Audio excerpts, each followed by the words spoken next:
When young Dolph was down in his own city, it wasn't just one life that ended. That moment set off a ripple effect across Memphis. Families shattered, leaders targeted, and names tied to Dolph's echoing in courtrooms, on social media, and in the streets. In this story, the danger wasn't only about pulling a trigger. Sometimes it was about perception. Sometimes it was about affiliation. And sometimes it was just about being too close to the wrong person at the wrong time.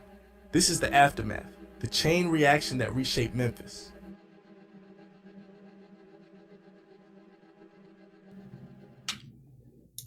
What's up, YouTube? What's good, man? This your boy Jackpot's Free Actions. You know what I'm saying? Like, comment, and subscribe, man. You know, I keep telling y'all to do it.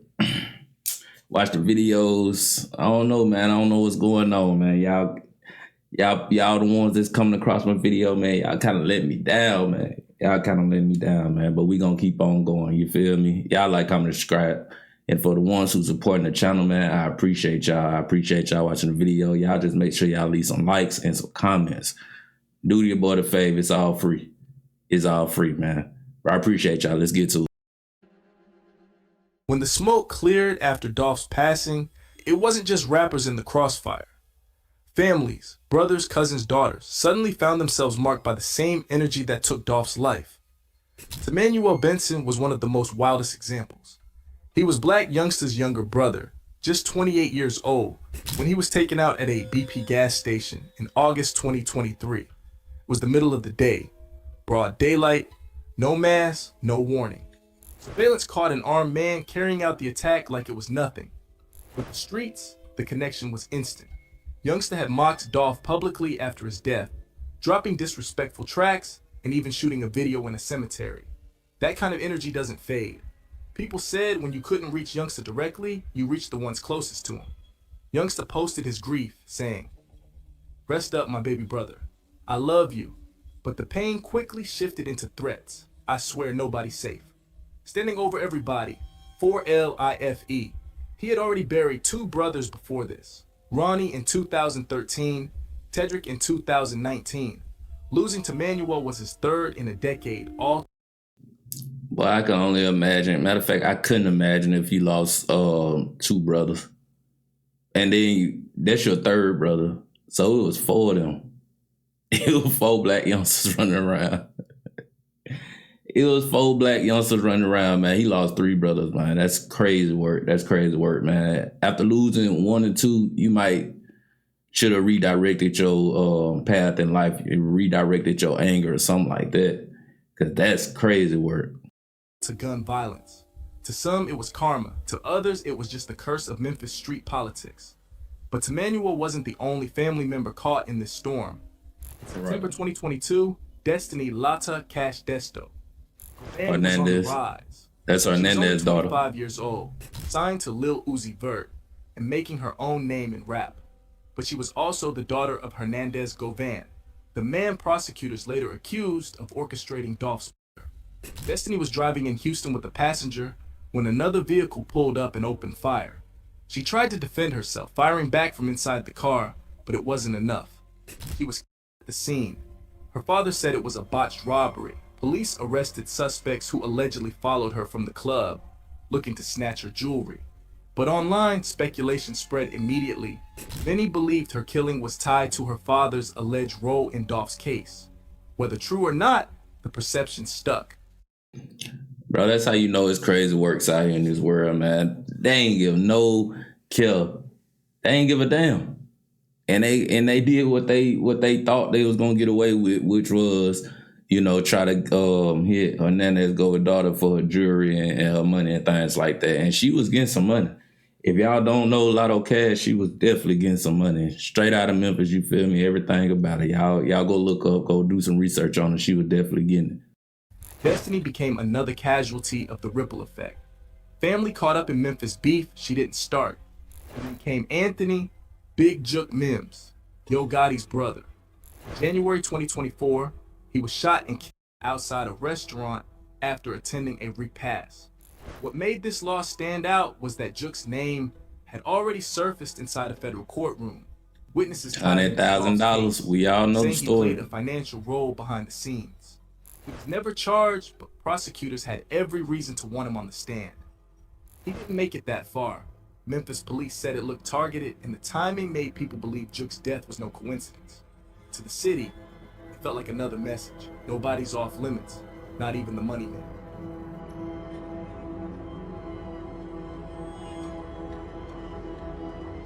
While families grieved, street leaders found themselves painted as marked men. Joshua CEO Tezzy Taylor was 26, a father, and a leader in Trula Mafia. In June 2023, he was found shot inside his car in Orange Mound. Witnesses said it sounded like a shootout, not a silent ambush. He even fired back before succumbing to his wounds.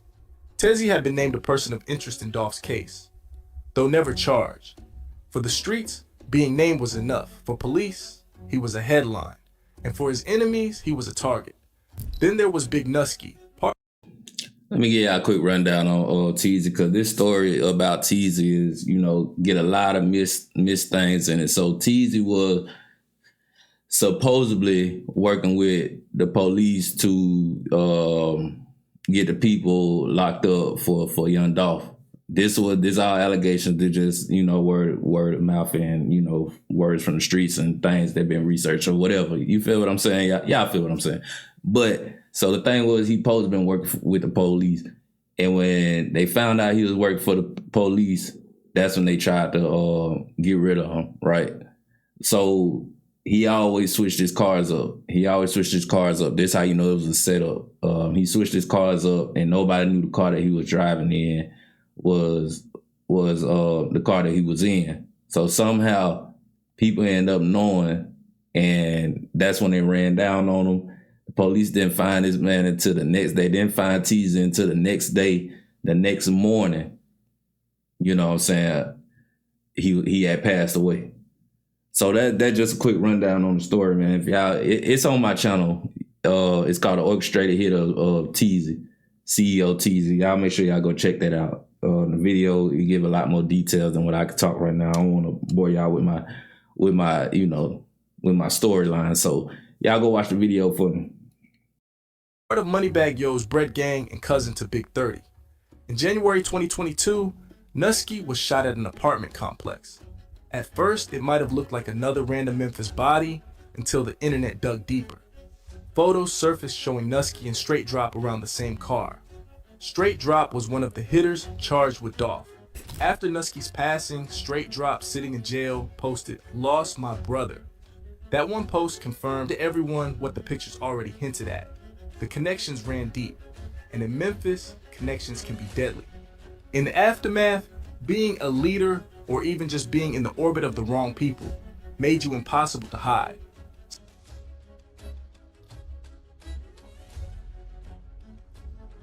Sometimes it wasn't about who you were, but what you said. Darian D-Money Childs was just 21, a comedian and trying to get noticed online. Days after Dolph's passing, he posted about it on Facebook. His family swore he wasn't mocking Dolph. They said he was pointing out how wild Memphis had become, comparing it to Chicago. But online, perception flipped it. People said he was laughing at Dolph's death. Once that narrative spread, there was no turning it back. Less than a week later, Darian was gunned down at a gas station in Fraser. Police never confirmed guilty stone retaliation, but in the city's eyes, the connection was undeniable. Then came Desmond Rogers, a man tied by whispers to the discovery of the white Mercedes, the getaway car used in Dolph's. Not long after that car was found, Rogers died near the same area. Official reports were scarce. Police never linked it directly, but the rumor that he had snitched spread faster than the truth. To the streets, timing is evidence, and Rogers' passing became another part of the legend surrounding Dolph's case. In Memphis, words and whispers could be just as dangerous as bullets.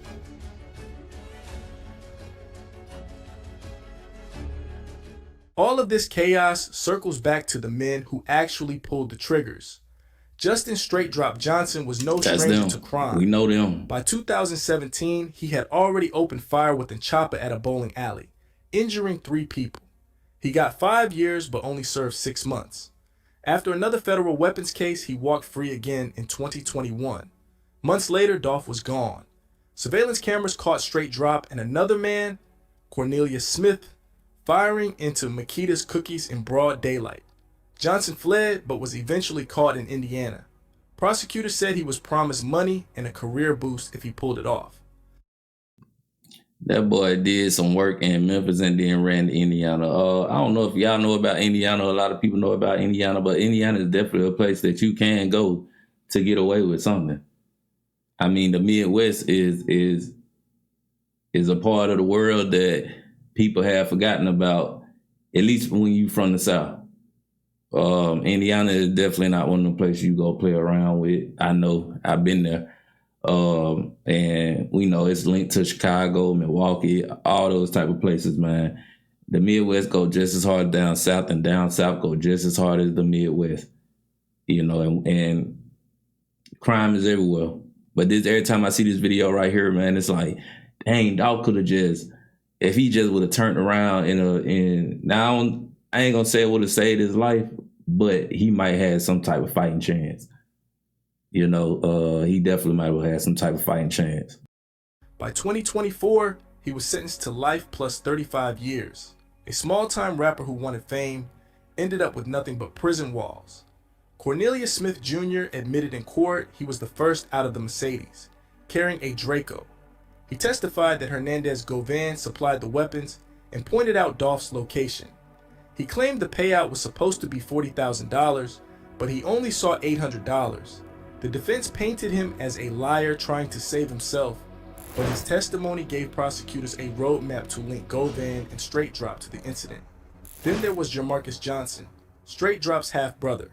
He wasn't at Makita's that day, but he pled guilty to helping after the fact, assisting with phone calls and cover-ups. For that, he got 6 years probation. His involvement showed how far the web stretched, pulling in family members whether they wanted it or not. Oh man, the boy got 6 years probation. I done seen people with less charges that had way less charges than this received 6 years of probation. This man got 6 years probation. Boy, you definitely did a lot of work for the police. You know what I'm saying? He did a lot of work for him to get 6 years probation. That is involved in, you know, taking somebody out. It's crazy. The hitters were reckless, desperate, and fueled by promises that turned out empty. Their actions made them faces of Memphis's darkest chapter.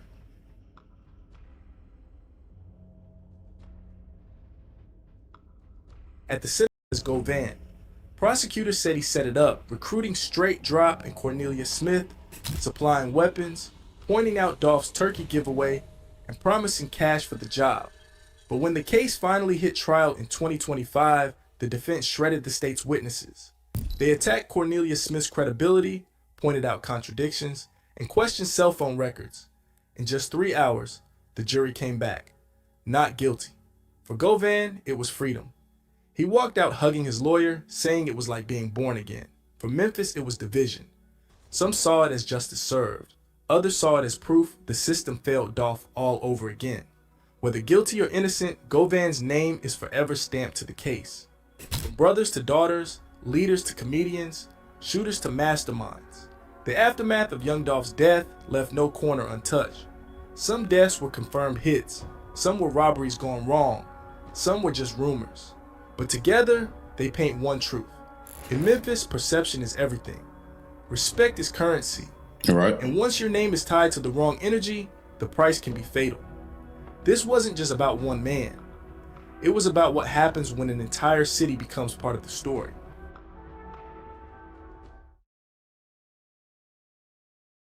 Yeah, man.